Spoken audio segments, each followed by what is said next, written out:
ठीक है, use of and, ठीक है।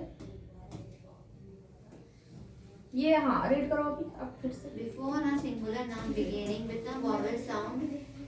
बिफोर आप किसके साथ, अगर सिंगुलर नाउन के साथ ये भी होगा, लेकिन बिगिनिंग किससे होगी? Like an and an egg an umbrella. ठीक है, बिगिनिंग विथ क्या? Beginning with a vowel sound. Vowel, ठीक है। नेक्स्ट, तो ये चीज रूल है। तो आप जैसे कैसे, अब मैं एग्जांपल इसका लिखती हूँ। जैसे आपने इन्होंने बोला था ही इज गोइंग, या फिर ही इज कमिंग इन कह सकते हो in an. Before a word beginning with a silent H. हाँ, आर्ट्स के लिए अगर कोई आपका साइलेंट है तो उसके पहले भी आप कर सकते हो। नहीं नहीं ऐसे, ठीक है। जैसे आपने आर्ट्स किया और लिख लिया आपने आर्ट्स, ठीक है। अब इसको आप पढ़ेंगे क्या, इसके पहले भी यूज होगा। तो यहाँ पे एच क्या हो जाएगा, साइलेंट है आपका, तो आप प्रोनाउंसिएशन क्या करोगे, इसका पहले लिख लेना। आर्ट्स होता है ना, आवर्स, आवर्स ऐसे कहते हैं लोग, ठीक है। आवर्स पढ़ते हैं, ठीक है। तो अब उसको हम पढ़ते हैं आर्ट्स, लेकिन आवर्स लिखते हैं, ठीक है। तो यहाँ पे एच साइलेंट है, इस वजह से यहाँ पे क्या लगेगा, एन। कौन है भाई? देन नेक्स्ट आप क्या होता है, एन अम्ब्रेला।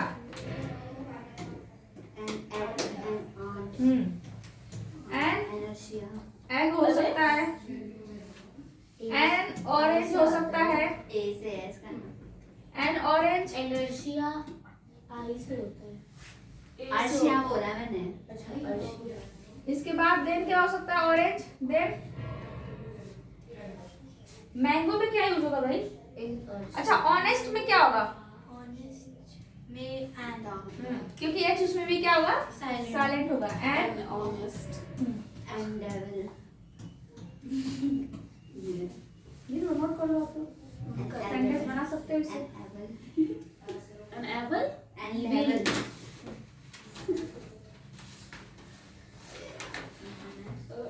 मेरी कॉपी बहुत ठंडी होती है क्योंकि उसको भी ठंड लग रही है ना।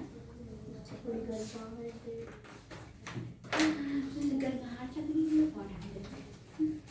ठीक है, अब बच्चा इसमें आप हमें क्या करना है, यूज ऑफ द। ठीक है। चलो भाई द को देख लेते हैं। तो द के बारे में आप जरा पढ़िए। मैम अब अर्शिया पढ़ेगी ना। हाँ भाई पढ़ो। ऐसा क्यों बार बार पढ़े, वैल्यू भी पढ़ सकती है, वैल्यू को भी पढ़ना है। पढ़ो आप, रीड करो, रीड करो। Before a noun that has already been referred to. Refer, हाँ। Example: the lady that we met yesterday is my senior from school. ठीक है। नेक्स्ट रूल ये समझ रहे आप लोग। Next rule, Before a singular noun representing a whole class. Example: the banyan tree is popular tree. कह रहा है कि इसमें कि एक कह रहा है कि बिल्कुल ही सीधी सीधी बात है कि किसी एक होल क्लास को, क्लास का मतलब कोई ग्रुप हो, उसको डिनोट कर रहा है, ठीक है, उसको इंडिकेट कर रहे हो, तो उस तरीके से भी आप द का यूज कर सकते हो। जैसे इसमें लिखा हुआ है कि द, हाँ, द बनियान इज अ पॉपुलर ट्री। मतलब बनियान ट्री तो कई टाइप्स के है ना, मैंगोस, बनियान ट्री, और क्या हो सकते हैं बताओ जल्दी से। ट्री के नाम बोल रहा है भाई। फ्लावर भी हो सकते हैं, और फ्लावर भी आप बता सकते हो, ठीक है। Flower तो ट्री नहीं है। नहीं, नहीं। प्लांट है। कहने का मतलब फ्लावर में नहीं आ सकता, Plant ग्रुप नहीं plant आएगा, भी नहीं है। फ्लावर के ग्रुप नहीं आएंगे। फ्लावर प्लांट है तभी तो उगता है। पागल है क्या? तो उगते प्लांट के वे plant फ्लावर ऊपर ही तो उगता है। प्लांट में फ्लावर। प्लांट हाँ, वही तो तो वो बोल रही प्लांट हूँ। नहीं, वो फ्लावर नहीं हुआ। और वो ठीक है, ये क्या है, बनियान फेमस ट्री है। सभी ट्री में कह द बनियान ट्री क्या होता है, ये बिल्कुल पॉपुलर ट्री है। और क्या बोल रहा है भाई, अभी फ्लावर की बात वाली ग्रुप की करो तो कह सकते हैं लोटस या rose is the popular flower in the. Flower में कह सकते हो क्योंकि सभी फ्लावर में सबसे पॉपुलर क्या होता है, रोज ही होता है ना। तो the rose is the popular in flower, ऐसा कह सकते हो। अब नेक्स्ट क्या रीड करो। Before ordinals, first, second, third, etc. used as adjective. Example: कह रहा है कि बिफोर, ख्याल करो, बिफोर ऑर्डिनल की बात का है। क्या कहा है, ऑर्डिनल्स, ठीक है, ऑर्डिनल का मतलब समझ रहे हो, कोई ऑर्डर जो आप लिख रहे हो, ठीक है, ऑर्डर्स लिख रहे हो उसको ऑर्डिनल बोलते हैं। जैसे क्या है, फर्स्ट, द फर्स्ट, क्या लिखोगे, द फर्स्ट, द सेकेंड, ठीक है, द फोर्थ, हाँ द थर्ड, ठीक है। तो ऐसे करके आप लिख सकते हो, यहाँ पे भी लगेगा यूज द। और next, Before an adjective when the noun referred to it understood and does not require more information except the rich, the needy. कह रहा है कि इसमें before an objective adjective when the noun refer two is understood and does not require more information. तो इसमें जैसे कह रहे हैं भाई, अब अगर कह सकते हो कि एक शब्द आपने बोल दिया कि वो बहुत अमीर है, तो अमीर है, उनके बारे में कोई इन्फॉर्मेशन निकालना नहीं, भाई अमीर है तो हर तरीके से अमीर होगा, अमीर उनको ऐसे ही नहीं कह दिया गया है, तो उसमें आपको कोई अदर इन्फॉर्मेशन जानने की जरूरत नहीं है। तो ऐसे लोगों के सामने भी आप द लगा दोगे, द रिच, तो इसका मतलब आगे हो अमीर में। कोई गरीब है तो द पुअर कह दो, बस सीधी बात, गरीब है तो उनके पास जो चीजें होंगी सभी चीजें कमी, तभी तो उनको गरीब बोला जा रहा है, पुअर बोला जा रहा है, द पुअर, ठीक है। द अब कोई मतलब कोई आप जरूरतमंद है, किसी को किसी चीज की जरूरत है, तो उससे बोलोगे The needy. द नीडी, ठीक है। अगर कोई लालची बहुत है, बस उसका एक नाम बता दो, ग्रेडी, द ग्रेडी, ठीक है। ऐसे करके आप लोग डिनोट कर सकते हो। उनके बारे में ज्यादा सोचना आपको जानने की जरूरत नहीं, उनके शब्द से ही पता चल जाएगा कि ये चीजें इनके में है, तभी इनका एक मेन नाम दे दिया गया, ठीक है। Then next, Before superlatives, the most useful, the brightest, the most expensive. देखो अब सब तो अभी ये चीज 3 दिन आपने यूज किया, अभी और भी यूज आपने बोला कि कोई अगर इन्फॉर्मेशन ज्यादा नहीं कलेक्ट करना है, लेकिन डायरेक्ट एक कोई वर्ड यूज कर रहे हो तो उसके आगे यूज कर रहे हो। अब ये मोस्ट इंपॉर्टेंट, आप लोग बार बार पढ़ते हो, एडजेक्टिव पढ़ते हो ना, ठीक है। एडजेक्टिव में भी यूज करते हो, कौन सा एडजेक्टिव में पढ़ते हो, डिग्री जो आप पढ़ते हो, एडजेक्टिव के 3 डिग्रीज पढ़ते हो ना, तो सुपरलेटिव डिग्री के पहले भी आप क्या करते हो, यूज करते हो। इन सुपरलेटिव डिग्री में आप यूज करते हो, जैसे हम क्या यूज करते हैं? सुपरलेटिव डिग्री जब बनाते हो ना, तो उसमें क्या करते हो, द यूज करते हो, ठीक है। किसी मतलब ग्रुप में कोई एक चीज को आप क्या कर रहे हो, पर्सन को डिनोट कर रहे हो, तो उसको क्या यूज करते हो, द, ठीक है।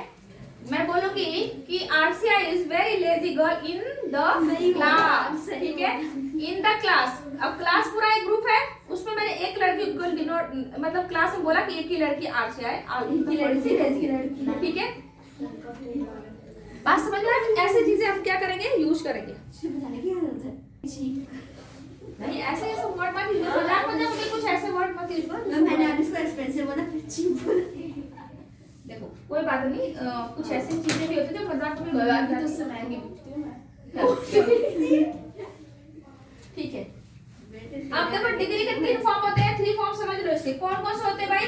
पॉजिटिव डिग्री होती है, नेगेटिव मैं इनसे पूछ नेगेटिव नहीं होते, कंपैरेटिव डिग्री होती है, नहीं मैम सुपरलेटिव, कंपैरेटिव डिग्री होती है, इंटरोगेटिव। अब देखो ये तो और इंटरोगेटिव डिग्री कहां पढ़ ली मैम? अरे मतलब एक ने पॉजिटिव, मैंने पॉजिटिव बोला, उसने नेगेटिव इंटरोगेटिव पहुंचा दिया। सेंटेंस लोग बना रहे हैं डिग्री। सुपरलेटिव, हां तीनों का नाम बोलो जल्दी से। पॉजिटिव, कंपैरेटिव डिग्री और सुपरलेटिव डिग्री। कहाँ हो गए, कहाँ की दुनिया में हो? 3 डिग्रियां है, इसलिए मैं लिखी हूँ। मैं सोच रही थी कि कुछ तो ऐसी घटना होगी जो ये लोग के समझ में आ रहा है। चलो लिखो, positive degree, comparative degree, last वाली क्या होती है? सुपरलेटिव डिग्री होती है। तो इसमें क्या एक वैसे किसके फॉर्म है? डिग्री किस में आती है? कौन से आपके ग्रामर के कौन सा क्वेश्चन पढ़ते हो आप? पार्ट ऑफ स्पीच की एडजेक्टिव में होती है, ठीक है। मैं बोल रही हूँ। तो इसमें इसका रूल क्या होता है? पॉजिटिव डिग्री में आप क्या यूज करते हो? एस डिग्री डैश एस करके यूज करते हो, फर्स्ट फॉर्म ही रहता है। इसमें कंपैरेटिव डिग्री बनाते हो तो क्या यूज करते हो? दैट यूज करते हो, और क्या यूज करते हो? और ईआर यूज करते हो, लगाते हो, ठीक है। इसमें क्या लगाते हो? द यूज करते हो। तो इतना तो याद तो है। यही चीज सुपरलेटिव डिग्री में बोला उसमें कि आप यूज करते हो आर्टिकल द का। ख्याल में समझ में आ गया कि नहीं आया? हाँ, अगर डिग्री के बारे में नहीं समझ में आया तो जल्दी से डिग्री लिख लो, ठीक है। फिर को आगे पर लिख रही हूँ। हाँ तो लिखो, अरे लिखना चाहिए कुछ कुछ। वो मैं ये इसलिए कह रही हूँ क्योंकि हर टाइम माइंड में नहीं रहती चीजें, स्किप कर जाते हैं। मैं समझ सकती हूँ आप लोग की समस्याएं, आप लोग नए साल में सब चीजें बोल सकते हो, ठीक है। इसीलिए तो मैंने यहाँ पे चर्चा किया। देखो मेरे को तो याद है मैम। याद है ना? फोटोसिंथेसिस भूल कैसे गए? ऐसे कैसे भूल गए? Photosynthesis. इनसे सवाल आ तो रहे हैं अभी। Green plants make their own food. मुझे याद है. It's called photosynthesis. ठीक है, अब बात समझ में आ गई कि नहीं है? अब इतना ये डिग्री समझ में आ गया, कहाँ यूज करोगे? Sorry, articles. चलो जल्दी से समअप करो, तो जल्दी नोट ओपन करो, जल्दी समअप करो, बोलो क्या क्या पढ़ा अभी आपने। आर्टिकल्स क्या है? पहले को डेफिनेशन क्या पूछेगा? Articles. नहीं, अगर कोई पहले डेफिनेशन पूछ दे आर्टिकल्स का तो क्या बताओगे? डेफिनेशन लिखा है आपके बुक में कि नहीं?